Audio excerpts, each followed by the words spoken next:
Bonsoir, bienvenue sur JDR Factory pour un nouveau Jouons avec. Cette fois-ci, je suis sans Axel. Le brave Axel n'a pas pu l'être ça ce soir, mais j'ai un formidable invité avec moi. J'ai Fabien, qui a décidé de me rejoindre. Fabien, avec qui je joue régulièrement. Fabien, qui fait partie de la Burst Team. Et ensemble, nous allons parler de PNJ, de PJ, de personnages joueurs divins. Quand on donne les pleins pouvoirs aux joueurs, est-ce que le jeu de rôle est cassé?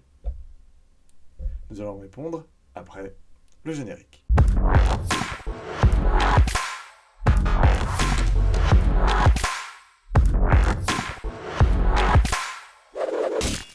Fabien, bienvenue dans JDR Factory. Si. Ça fait, Merci de m'accueillir. ça fait longtemps qu'on joue ensemble. On a déjà eu des vidéos sur JDR Factory d'actual play ensemble. Donc on parle beaucoup en off de cette chaîne ensemble. On s'est dit qu'on avait quelque chose à raconter sur les personnages joueurs divins. Alors qu'est-ce que c'est que ce sujet? Alors, à l'origine, le nom que vous voulez donner à cette émission, c'était le God Mode, le mode Dieu divin, quoi. Sauf que c'est difficile, je voulais pas mettre de l'anglais, on a trouvé les PNJ divins, parce que c'est ça en fait, c'est la question de quand on donne plein de pouvoirs aux personnages joueurs, lorsqu'on pousse les options de contrôle de l'univers, du monde, de leur puissance intrinsèque, etc., est-ce que ça casse le jeu? Parce que c'est des peurs de. Moi, c'est un truc que j'ai souvent entendu de la part des maîtres du jeu qui est: Ah, mais non, mais là, ils sont trop puissants, on peut plus rien faire. Ah, passer le niveau 5 à Donjons et Dragons, c'est fini, il n'y a plus d'intérêt. Ah, mais si, ils peuvent trop influencer le monde, ils vont tout casser. S'ils n'ont pas d'opposition, c'est la fin des haricots. Mais j'ai envie de te dire oui et non. Et donc, je me tourne vers toi. Est-ce que donc jouer un PNJ divin, essayons déjà de définir ce qu'on entend par là. Est-ce que jouer un PNJ divin, c'est être niveau 20 à Donjons et Dragons, par exemple? Forcément. Pas forcément, parce que le divin, c'est un état, et c'est aussi une façon de penser. Ce que tu disais, c'est un mode. Je me mets en mode divin, c'est pas le même que si je suis en mode super combattant, niveau 20. On peut être divin en étant. Alors, je vais reprendre là, pour le coup, un exemple qui est issu d'un roman de Terry Pratchett, qui a, qui a écrit Small Gods, les petits dieux, dans l'univers du disque monde, et qui part du principe que, en fait, un dieu étant le reflet de la population qui croit en lui, et ben, il y a un dieu un jour, plus personne croit en lui, sauf un gars qui cultive des salades, et donc le dieu se retrouve être une tortue. Mais il reste un dieu, parce que justement, il est quand même attaché par son essence au cosmos. Et finalement, même il n'est plus rien, il ne peut plus rien, il reste quand même d'essence divine, et donc peut renaître du moment que la foi va revenir et que d'autres personnes vont croire en lui. Ce qui n'est pas forcément le cas d'un personnage joueur qui sera peut-être, comme tu as dit, niveau 20, qui peut se torcher des dragons en claquant des doigts, mais qui va être quand même à part dans le monde, qui ne va jamais pouvoir prendre vraiment place au panthéon de ceux qui décident vraiment de ce que vont devenir l'univers. Et ça peut se voir aussi finalement dans les mondes de super-héros. Si on regarde dans les univers, par exemple Marvel, il y a un panthéon qui décide vraiment de ce qu'est l'univers. Et il y a après les super-héros qui sont sur la Terre, qui font leur truc, qui sont hyper puissants. Et là encore, je vais citer une référence qui est littéraire, hein, qui est un comics qui est le cycle du Gant de l'Infini, où Thanos réussit à acquérir ce statut de divinité, de pouvoir tout contrôler, tout faire. Mais il le fait en pensant toujours comme un être qui n'est pas divin. Et finalement, c'est ça qui va le perdre. C'est il reste quand même profondément ancré dans son être. Euh, et malgré la toute-puissance, il n'en fera rien de vraiment concret. Il ne changera pas les choses comme il le voudra. Ce sera plutôt des caprices d'enfant qu'il va faire. Et il va devoir faire machine arrière et revenir à son état normal. Et finalement, il va l'apprécier d'autant plus. Donc, c'est pas, pour répondre à ta question, non, c'est vraiment pas casser le jeu que de dire à un moment donné, je suis niveau 20 ou je suis niveau 1 et bah, je suis un être divin. C'est plutôt donner une couche en plus au joueur, mais il faut qu'il en fasse quelque chose. Là, il faut bien réfléchir. Quand on est MJ, notamment, à qu'est-ce qu'on donne au joueur et qu'est-ce qu'on attend qu'il en fasse. Mais donc d'ailleurs, pour reparler rapidement là, de cette histoire de personnage niveau 20, techniquement, dans Donjons et Dragons, lorsqu'on a beaucoup de mal à affronter un adversaire alors qu'on est niveau 1 et on lutte pour affronter un gobelin, et lorsqu'on est niveau 20, on lutte pour affronter un prince démon, techniquement, je vais exagérer, mais c'est presque la même proposition ludique. C'est-à-dire, en gros, on est fort, mais on lutte et on a du mal à battre l'adversaire en face de soi. Donc, le jeu n'a pas tellement changé, en fait. Alors, certes, on a tué le prince démon à une influence un peu plus grande sur le monde que abattre le gobelin. Mais comme tu dis, la proposition ludique reste assez proche et on est bien loin de, parce que tu mettais quelque chose en avant, qui est être divin quelque part, c'est déjà donner l'immortalité aux joueurs. C'est quand même un des principaux éléments importants dans un dieu, c'est que le dieu, il ne peut pas mourir. Alors, comment il revient, qu'est-ce qu'il arrive, etc. On peut jouer de plein de manières différentes et intéressantes avec ça, on va développer.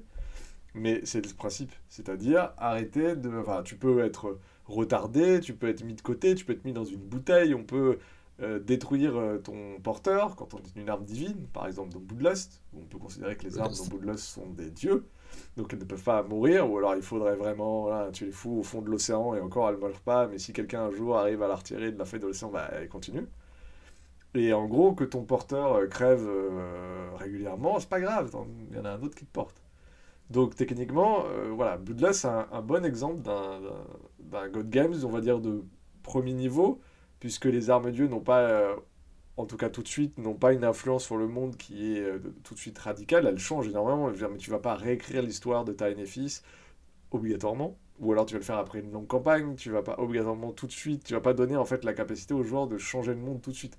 La majorité du temps, la proposition de Bloodlust, c'est vous êtes un groupe d'armes dieux, vous êtes low level, vous avez des porteurs de merde, vous en chiez, et vous faites des trucs de jeu de rôle. Sauf que votre personnage, votre arme divine, elle meurt pas, elle continue et elle va perdurer. Et donc, quelque part, la mort n'est pas un enjeu. Mais on va dire que déjà sur ce premier truc, de pas mourir, c'est déjà quelque chose où on peut arriver à faire des choses intéressantes avec. Est-ce que tu as d'autres éléments que tu voudrais mettre en avant lorsqu'on décide de jouer? Donc on dit, ok, on prend des joueurs, on leur dit, vous ne pouvez pas mourir, ou alors quand vous mourrez, c'est temporaire. Est-ce qu'il y a autre chose quand on veut jouer au Je, deck je game? rebondis sur Bloodlust parce que je prends ce jeu effectivement en exemple parce que c'est un jeu aussi qui permet de jouer les deux côtés de de la pièce, puisqu'on peut jouer à la même table, euh, et l'arme-dieu et le porteur.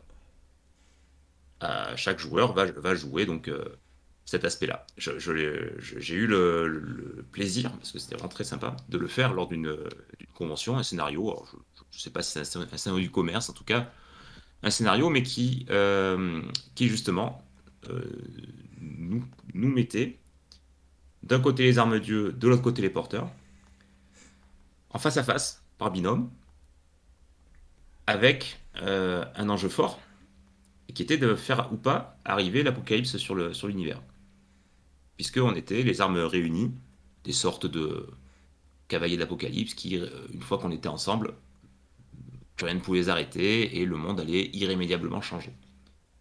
Et c'était intéressant de voir justement le niveau d'engagement que nous, armes-dieu, enfin les joueurs qui avaient les armes-dieu, allaient mettre dans cet objectif, là où les porteurs, qui jouaient clairement des humains et qui avaient bien compris la différence, n'allaient pas autant mettre.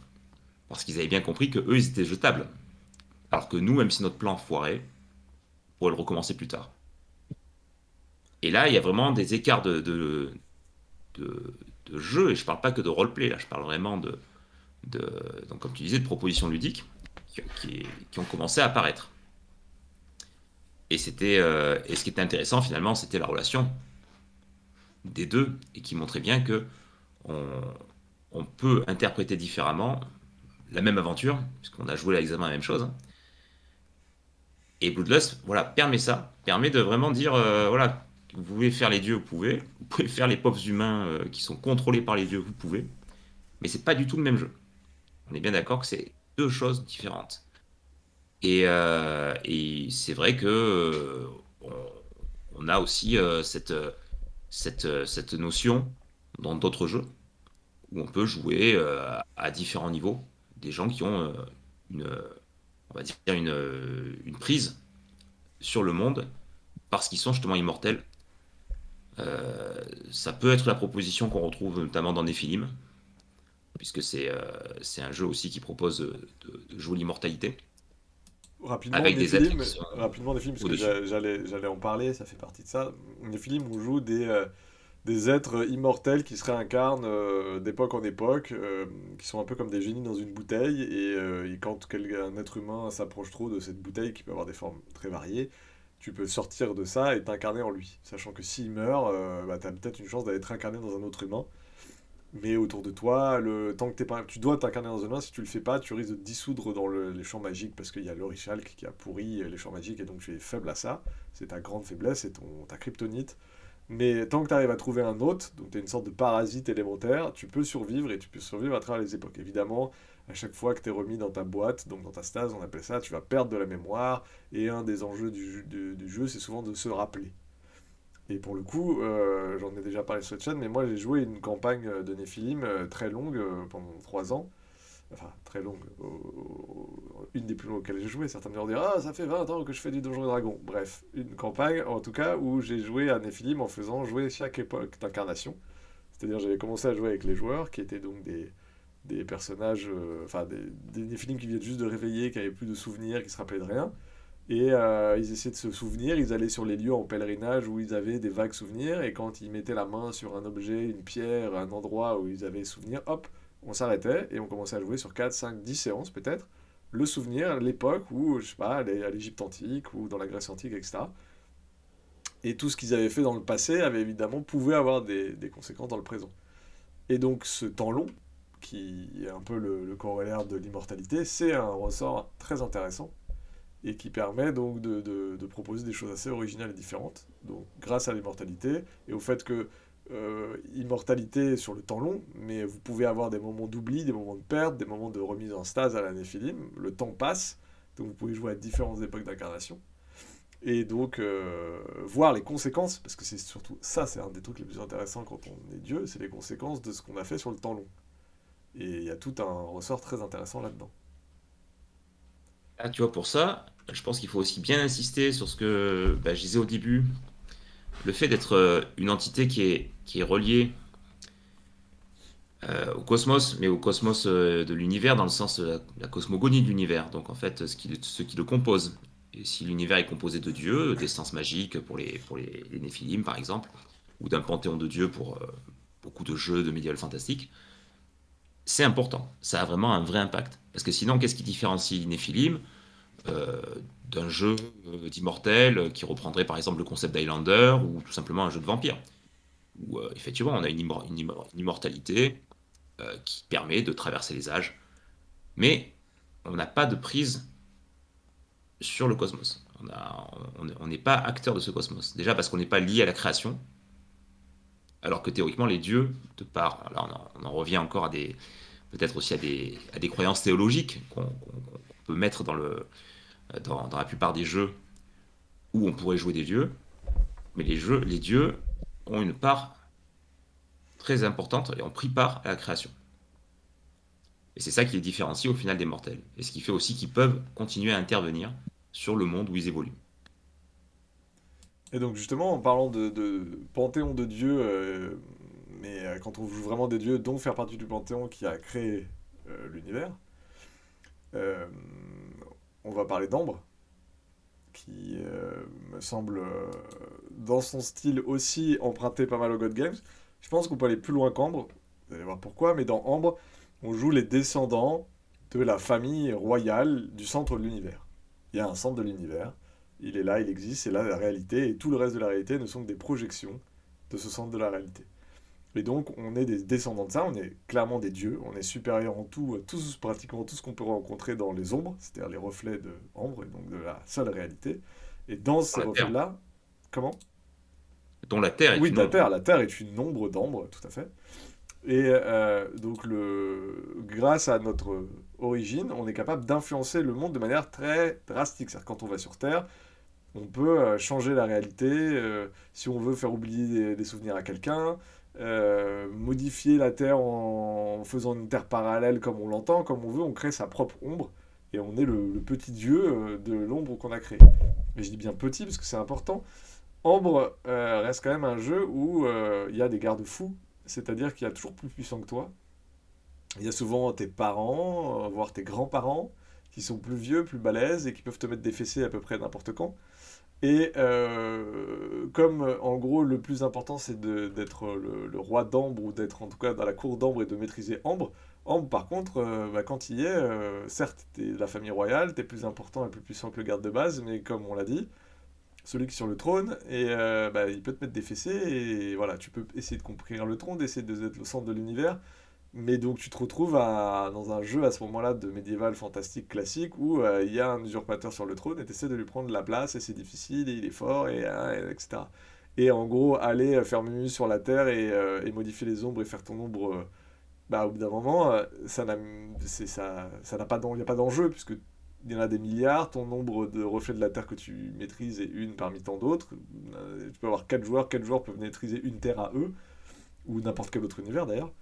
Donc le côté divin existe, mais on va dire il est modulé par le fait que là, dans la réalité vraie du monde, bah, t'es pas tellement un dieu que ça en fait. Donc, mais Ambre en tout cas donne déjà la possibilité au joueur dans son petit ombre, donc quand tu crées ton personnage, tu peux créer ton ombre à toi et tu peux vraiment te faire plaisir et designer. Et un des plaisirs du jeu, c'est d'être là comme ça, d'avoir son petit monde, son petit world building qu'on crée dans son coin, etc. Mais c'est assez déprécié dans le sens où bah, c'est qu'une microscopique ombre parmi. Alors elle va être un peu plus forte, un peu plus vraie parce que tu es là et que tu as donné ton énergie divine, mais c'est ton influence sur la réalité, c'est-à-dire Ambre, elle est équivalente à un PNJ de base, un PJ de base dans un jeu de rôle de base, quoi. Exact. Alors c'est vrai que Ambre, pour le coup, propose de jouer des sortes de demi-urges, mais comme tu disais, c'est limité par la, la logique même de création de l'univers, qui veut que, comme tu l'as dit, ce qui compte, c'est l'univers central. Et c'est vrai que les jeux où on joue des démiurges sont finalement assez rares, en tout cas dans un mode, on va dire, jeu de rôle. Euh, on peut en retrouver plus facilement peut-être quand on fait des jeux de compte, où là on va vraiment créer sa propre. On peut créer. Alors, je crois que c'est non, de mémoire, c'est Microscope qui propose de créer ça, de créer des univers ou des parties d'univers et de jouer dedans. Donc là, on va jouer peut-être des myriades de personnages, mais on va pas forcément automatiquement tout contrôler comme si on était réellement un dieu incarné. Mais les propositions de jeu pour faire des demi-urges sont finalement assez rares dans le milieu du jeu de rôle, peut-être parce que comme tu l'as dit, c'est un petit peu, ça peut apparaître comme étant difficile à mettre en œuvre et à masteriser. Mais en fait, je pense qu'il y a un juste milieu. Je pense que c'est là vers quoi on va tendre, mais effectivement, les jeux de démiurge, rapidement, on est dans un effet macro. C'est-à-dire, on gère de loin, comme un jeu de plateau, son monde, et il y a un côté extrêmement distancié par rapport au jeu. Et dans le microscope, il me semble que tu peux créer des nations, des machins, décider que, et on décide, on raconte, c'est très sympa. Mais il y a plein de gens qui ont envie de faire du jeu de rôle pour interpréter un personnage, une évolution, une réflexion de son personnage, de faire évoluer ce personnage-là. Et dans un jeu où tu joues en mode macro, bah, tu as moins cet effet-là. Donc c'est peut-être aussi pour ça que certains joueurs disent ça m'intéresse pas, moi je veux jouer mon personnage, je veux faire vivre des histoires à ce personnage-là. Et donc jouer en mode macro, c'est pas ce qui me fait le plus rêver. Maintenant, on pourra dire aussi, moi ce que j'aime, c'est que mon personnage lutte, c'est qu'il ait du mal, etc., que ce soit pas toujours facile, et que tout ne lui soit pas donné. C'est souvent le, la, la, la critique entre guillemets que j'entends sur non, moi ça m'intéresse pas de jouer des jeux où on a les pleins pouvoirs, etc. Ou alors on donne des responsabilités aux joueurs où ils peuvent influencer grandement sur le monde. Et c'est là où je dis, Bah non, en fait, si tu peux donner tous les pouvoirs que tu veux à ton joueur, tu peux donner toutes les responsabilités, justement, il y a des choses intéressantes qui se créent. Je reprends l'exemple du joueur niveau 20 à Donjons et Dragons. Ça devient un god game si t'es niveau 20 et que le plus fort des personnages joueurs que tu auras rencontrés, c'est un niveau 10. Sous-entendu, t'es capable de l'écraser sans aucun souci. Une fois que ça s'est écarté, ok, t'es trop fort, tu peux pas tuer, ils peuvent pas te tuer. Ou alors il faudrait qu'ils se mettent à 12 000. Peut-être qu'ils vont essayer d'ailleurs. Parce que justement, t'es tellement fort, tu présentes des problèmes, des intérêts. Mais justement, maintenant que c'est toi qui peux décider, qui fait la pluie et le beau temps. L'intérêt, bien sûr, pour moi, de jouer un jeu de dieu, c'est plutôt d'être un panthéon à la grecque et romain, c'est-à-dire un panthéon de dieux faillibles. On est d'accord. Et donc, de jouer des dieux faillibles, c'est comme tu l'as dit, qui ont une réflexion assez humaine. Je veux dire, les dieux grecs et romains, plus humains que ça, c'est difficile, quoi. Et donc, ils vont faire des caprices, ils vont penser qu'il y a leur quéquette, ou alors ils vont être jaloux, ils vont punir, ils vont abuser de leur pouvoir dans tous les sens. Donc, ils restent très humains. Et moi, je pense que ces personnages-là sont intéressants à jouer, justement. Donne les pleins pouvoirs aux joueurs et vois comment ça se passe. Et s'ils se comportent comme des enfants gâtés qui font n'importe quoi, etc., ok, t'es pas obligé de les taper sur les doigts. Mais pour moi, le jeu du God Game, c'est mettre tes joueurs face aux conséquences de leur acte. Et là, tu peux avoir des conséquences vraiment fortes. Alors, ça va être grisant parce que tes conséquences jouent sur le monde entier. Donc, sur tes décisions, des civilisations qui peuvent tomber, des choses qui peuvent être détruites. Mais justement, le joueur, je trouve, a une évolution intéressante sur c'est quoi les conséquences de moi? Qu'est-ce que je peux faire maintenant que je suis ça dans ce bac à sable géant? Qu'est-ce que je peux bien faire? Et évidemment, en face, bah, il y a d'autres dieux, il y a des humains qui ont peut-être pas envie de croire en toi ou qui ont envie de se rebeller. Quand le plus faible te dit t'es un dieu, t'es un mauvais dieu, etc., qu'est-ce que tu fais? Tu détruis tout? Pourquoi? Donc, pour moi, il y a plein de Ouais. choses à jouer. Bah oui, parce que effectivement, comme tu le dis, si on donne les pleins pouvoirs à quelqu'un, bah, il a une toute puissance. Mais quel intérêt s'il ne s'amuse pas avec? Si c'est pour tout envoyer en l'air, il casse le jouet. Et dans ce cas-là, il n'y a plus de jeu, comme tu as dit. Donc là, l'intérêt aussi, c'est effectivement ça, c'est d'avoir déjà bah, un panthéon qui peut renvoyer la balle, parce que les opinions divergent. Moi, j'ai envie de dire, le panthéon grec, c'est assez rigolo quand on le regarde un peu de près. C'est pour ceux bah, qui ont peut-être accédé à la propriété dans un ensemble, hein, en copropriété, ben, on dirait une sorte d'assemblée générale de copropriétaires. C'est-à-dire que chacun peut faire un peu des trucs, tire la couverture à lui, essaie de, essaie de placer un petit peu ses envies. Bah tiens, je voudrais bien qu'on taille ma haie. Attends, moi je préfère que ma voiture elle soit garée par là parce qu'il y a de l'ombre, etc. Mais bon, bah, chacun a ses idées, a ses desiderata, et c'est un peu ces sortes de petits caprices qui ressortent. Plus derrière le côté un peu cours d'école, plus que l'école même, allez, cours de collège où tout le monde sort ensemble et finalement ça donne quelque chose d'un, d'un- d'un peu très humain, et en même temps, comme tu dis, qu'il y a des répercussions sur les pauvres mortels qui sont en dessous et qui se retrouvent avec tout le bordel qui leur tombe sur la tête. Donc ça peut être aussi une bonne composante pour faire un jeu où on joue des dieux. Et alors, est-ce que tu as, toi, joué une campagne ou un cadre de campagne? Est-ce que déjà, parce que là, on parle de choses théoriques, maintenant, jouons avec, essayons de faire du pratique. Est-ce que tu as des exemples de campagnes en tant que masterisation de joueurs que tu as fait et qui pourraient être inspirants pour des gens qui ont envie de tester ce que c'est d'être un god game sur une vraie campagne de jeu de rôle et pas juste pour un one-shot ou un story game où on va jouer à l'histoire d'un monde de manière hyper macro? Alors, bah écoute, j'ai deux exemples. Euh, le premier, j'ai fait une campagne sur un jeu qui s'appelle Demi-Gods, qui est encore en développement, mais dont le Kickstarter avait été lancé il y a déjà plus d'un an. Et donc j'ai eu l'occasion de le tourner. En plus, on a joué en MJ tournant, c'est-à-dire qu'on a pu donc faire et la masterisation d'un côté et voir aussi l'aspect euh, joueur de l'autre. Donc c'était très, très intéressant. Euh, on a quand même fait peut-être une quinzaine de parties. Et facilement, alors c'est un jeu qui est issu d'un PBTA. Pour le rapprocher, on pourrait facilement le rapprocher de Monster of the Week, par exemple, dans sa façon d'aborder le PBTA. Mais par contre, c'est un jeu qui propose de faire des choses assez épiques, assez folles, mais elles ne doivent pas avoir un impact trop important sur l'univers existant. Sinon, en fait, on tord trop la réalité et les humains, les mortels ne le supportent pas et ils en deviendraient fous. Donc le jeu propose de jouer des êtres qui ont une toute puissance, mais le garde-fou, c'est de dire attention, ne pas faire n'importe quoi. Sinon, là, vous avez créé le chaos et vous avez cassé le jouet.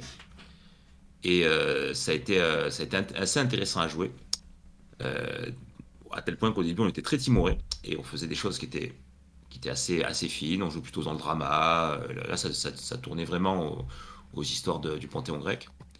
Et après, on a quand même fait une fin un peu plus épique, où c'était effectivement l'univers et la réalité même de l'univers qui était en jeu. Et finalement, comme on n'était que des demi-dieux, c'est-à-dire comme on avait encore une part de nous qui était encore humaine, on n'avait pas fait une ascension jusqu'à la divinité complète. C'est ce qui a déterminé qu'on s'accrochait encore à ce monde des mortels et qu'on cherchait à le défendre. Ça, c'était une première expérience qui a été intéressante. Même si le jeu n'étant pas encore fini, on a dû faire nos propres interprétations de comment le jouer. En tout cas, on a pu quand même bien s'amuser. C'est un Ensuite, jeu, on fait. attends, c'est un jeu français, c'est un jeu anglais, c'est Non, américain? c'est un jeu américain dont j'ai pas le nom j'ai D'accord. pas le nom forcément du créateur sur. Ça se trouve pour l'instant genre en Kickstart gratuit, enfin en... Il y a un Kickstart qui est gratuit, qui est mis à disposition, et le jeu est en développement depuis assez longtemps. Alors, bon, pourtant l'auteur dit qu'il travaille dessus. Mais voilà, il n'est pas encore sorti de manière complète. Mais c'est un jeu qui est très prometteur, euh, car il propose notamment vraiment des choses qui diffèrent des PBTA. Et quand on parlait d'immortalité, par exemple, un truc très, très simple, mais dans le jeu, si on vient à mourir, eh ben, on n'est pas mort, on a une forme qui est divine, et qui reste divine, qui reste attachée donc,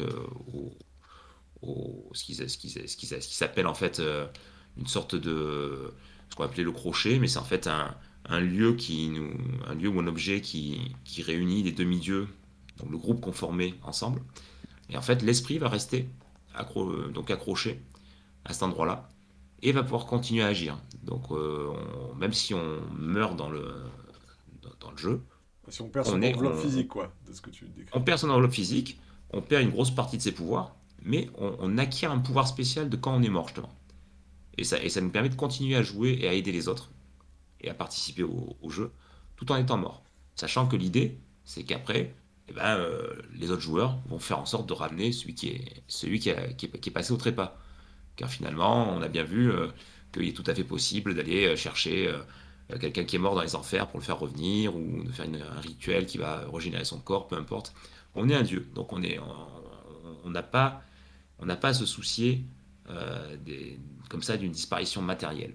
Et ça, c'est vrai que c'est assez bien transmis dans le jeu. Et, ça permet de voir un peu plus loin que si on jouait effectivement un simple mortel.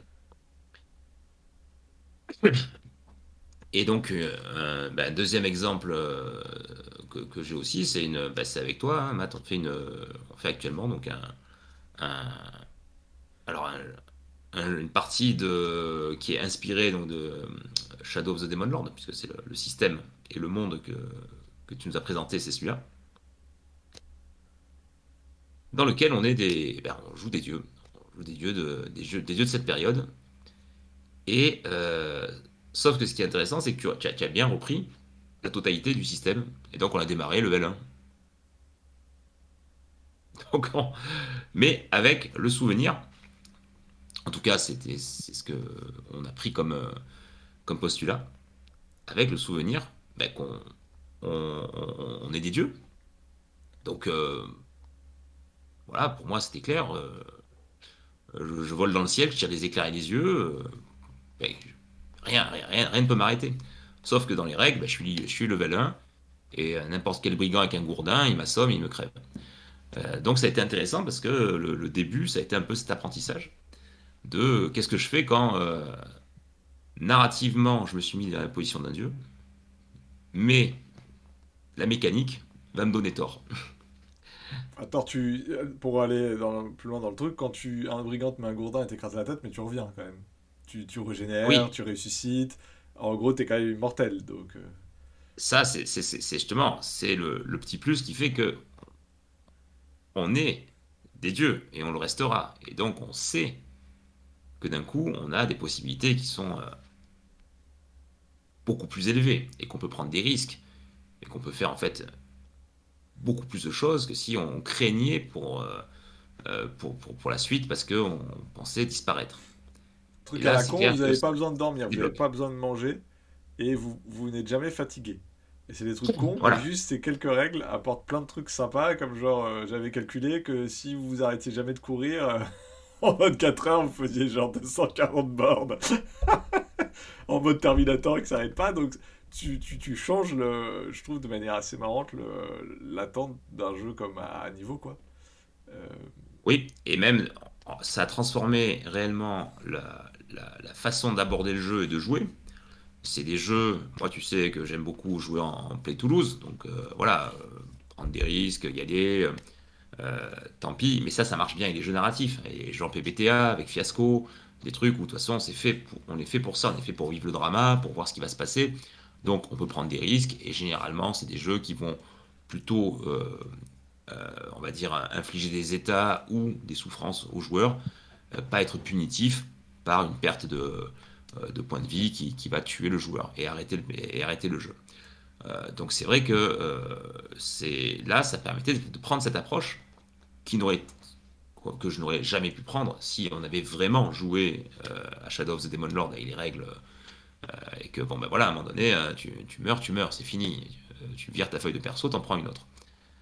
Là c'est sûr que ayant compris ça eh bien on pouvait faire tout et n'importe quoi et d'ailleurs c'est sur les premiers affrontements c'est exactement ce qui s'est passé. Euh, Moi, je te parlais de ce que je voulais faire, comme si j'étais un dieu et que je pouvais soulever les montagnes. Et après, toi, tu me rappelais les règles que non, là, ça va pas marcher comme ça. Mais en tout cas, le postulat que prend le joueur, s'il rentre dans cette idée qu'il est un dieu, il doit être extrême. En tout cas, sur le mode de jeu on a choisi, pour bien le jouer, il faut pas être timoré. Il faut se dire de toute façon que on y va à fond. Les mortels sont mortels et nous on est divin, donc on est immortel. On s'en moque. Et d'un coup, ça donne un jeu qui va être totalement asymétrique, mais qui sera d'autant plus intéressant que quoi qu'il en soit, on reste quand même faible. Puisque la règle aussi que tu as un petit peu, tu as mis dans ce mode, c'est que bah, on est des dieux oubliés. Donc on n'est pas aussi puissant que ça, et c'est pour ça qu'on démarre niveau 1. Et c'est à nous de reconquérir une certaine puissance qui nous permettra de mieux agir sur le monde. donc là, en fait, j'ai repris l'idée qu'il y avait dans les petits dieux, que tu citais au début. Oui. C'est-à-dire, en gros, les joueurs ne level up que quand ils arrivent à faire de nombreux croyants, donc à augmenter les croyants, donc en faisant des miracles, etc., ou quand ils meurent. Et quand vous mourrez et que vous revenez dans votre sorte de paradis, quand vous êtes réincarné sur Terre, et donc vous perdez du temps, parce qu'il y a un coût à la mort, vous pouvez laisser passer un siècle peut-être avant de revenir, et donc bah, plein de choses vous ont échappé. Là, vous level up et vous prenez un niveau, et donc parce qu'il y a plus de gens qui croient en vous, donc vous vous renforcez, etc. Et donc c'était en fait, moi, c'était l'idée de me dire, ok, je veux que les joueurs, que la mort soit pas définitive, qu'elle ait un coût, et je veux que les joueurs puissent jouer sur le temps long. Et donc je me dis, qu'est-ce qu'il y a pour ça bah, je vais leur filer des dieux, et des dieux oubliés dont l'enjeu est de regagner des croyants. Et ça a donné des scènes de roleplay assez marrantes, puisqu'il y a un des personnages, il est illusionniste. Et il passe son temps à vous faire des ailes de flamme, des trucs incroyables. Dès que vous rentrez dans un village, et en gros, ils font des miracles à tour de bras, à coups d'illusion, pour un peu, genre, croyez en nous, regardez comme on est badass avec nos flammes, notre sang, le machin. Et donc, ça donne plein de trucs assez marrants et assez roleplay, en gros, de propagande de vos personnages pour arriver à gagner des croyants, puisqu'en gros, c'est comme ça qu'ils pexent. Et il y a plus de chances qu'ils pexent en levant une nation complète qui croit en eux et que en fightant des dragons, quoi. Bah, sauf s'ils fightent les dragons devant les humains et qu'ils montent bien le corps des dragons. C'est nous qui l'avons tué. Ah. Et donc ça a créé Et, un... Voilà. ce qui est d'autant plus intéressant dans ça, c'est que on a beau ne toujours pas être des hauts niveaux, on reste des dieux. Donc, on parle entre dieux. Et sur la dernière partie, notamment, dernière partie ou avant-dernière partie, on s'est retrouvé à discuter enfin, à négocier avec un dieu, qui était le dieu de l'hiver. Et Ouais, donc, tout à fait. là, on en revient. Il fallait convaincre le dieu de bouger pour nous aider. Il voulait pas parce qu'il était bien, il était assis dans son siège, il régnait sur ses montagnes, personne l'embêtait. Et à un moment donné, le but, ça a été de lui faire réaliser que ben, là, il y avait un autre dieu, qui était un dieu encore un peu temporel, qui était justement le roi démon, le roi sorcier, je sais jamais Le comment roi on sorcier, l'appelle. bah, en gros, Le roi sorcier. Le Witch King, quoi, le roi sorcier classique de toutes les histoires de Dark Fantasy, quoi. Voilà. Donc, il fallait lui expliquer que ben, lui, en tout cas, il cherchait à ascender, à devenir certainement autre chose, peut-être à nous chasser définitivement, mais aussi que ben, c'est resté notre monde. Et donc, je me suis dit, étant Dieu, après tout, on va négocier à une échelle d'un dieu. Donc j'ai proposé, pour qu'il bouge, ce dieu de l'hiver, j'ai proposé la moitié du continent. J'ai dit, voilà, ben, écoute, si tu nous aides, l'hiver sera sur tout le sud du continent. C'est une négociation que je n'aurais jamais pu mener en tant qu'humain, en tant que mortel. Voilà, et on verra, je n'ai aucune idée encore de comment ça va se terminer, mais bon, ils ont promis ça au dieu de l'hiver. Voilà. Ah, mais moi non plus. Mais en tant que Dieu, je me suis dit, place-toi à une échelle globale, regarde le monde tel qu'il est, qu'est-ce que tu donnes à ce gars? Bon, ben, voilà, le monde, voilà, c'est la boule, je la coupe en deux, et tiens, ça c'est à toi, ça c'est à moi. Voilà. Et c'est vrai que quand tu te places comme ça, dans cette logique-là, euh, bah, ta façon de jouer, elle va totalement changer. Et tu n'auras jamais fait ça dans d'autres jeux de rôle. Donc c'est en ça que c'est intéressant aussi de se placer sur un niveau divin en se disant qu'on est un dieu et comme tu disais, on a de très grands pouvoirs, très grandes responsabilités et un temps long pour voir ce qui va se passer après. Je vais donner un autre exemple, moi, de la campagne de Nephilim, justement, dont je parlais. Nephilim, c'est un jeu où normalement les joueurs donc, se réincarnent, mais en gros restent assez faibles. Ils passent leur temps à essayer d'atteindre un état qui s'appelle l'Agartha, un peu comme les vampires dans le monde des ténèbres. Et donc, en gros, ils ont plus une quête philosophique et très peu matérielle. Et il y en a peu qui essaient d'avoir du pouvoir. Et globalement, ça reste des occultistes un peu exaltés, qui ont quelques pouvoirs magiques, mais vite fait. Et puis, bon, ils n'ont pas une volonté de contrôle séculier fort. Et moi, j'ai eu des joueurs que je leur ai fait leurs souvenirs, et puis leurs souvenirs, ils ont commencé à vouloir prendre du pouvoir, ils ont commencé à structurer le monde, ils m'ont changé complètement l'univers, donc on a fait une sorte de... On a changé le monde, ils ont carrément, ils sont fait les malins en disant ah tiens, on est au Moyen-Âge, on va prendre le contrôle du Vatican, enfin de Rome, à l'époque, c'était pas encore le Vatican. Et ils ont dit ah ben on va infiltrer la religion chrétienne, et puis ça va devenir notre religion à nous, et puis ben, on va devenir les prophètes de cette religion. Et en fait, je leur ai jamais dit non. Enfin, je leur ai jamais dit non, je mettais des opposants, ça se faisait pas en claquant des doigts, mais quand ils y arrivaient, ils y arrivaient. Et quand ils étaient dans le présent, il y en a qui m'a dit ah, je m'approche du CEO de Google, je me suicide et je me réincarne en CEO de Google, comme ça j'ai plein de thunes et plein de pouvoirs sur le monde. Ok, vas-y.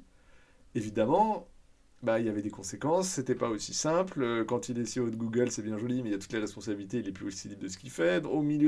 Autour du CEO de Google, il y a plein de gars qui sont aussi des sociétés secrètes qui vont peut-être lui poser des problèmes. Bref, donc il y avait toujours des oppositions. Mais je leur ai donné de plus en plus de pouvoir, de plus en plus de pouvoir. Il y a eu quelques parties macro, effectivement, où parfois ils jouaient des séides pendant quelques missions pour faire des trucs de bas de l'échelle. Mais ils ont pas mal apprécié le fait qu'ils pouvaient changer le monde profondément et sur du long terme. Et que c'était vraiment des dieux à la fin. Ils étaient vraiment dans leur espèce de paradis à eux. Et quand ils s'incarnaient, c'était pour faire des trucs de malade sur un monde qui avait complètement changé, etc. Et c'est pas pour ça qu'ils pouvaient faire ce qu'ils voulaient.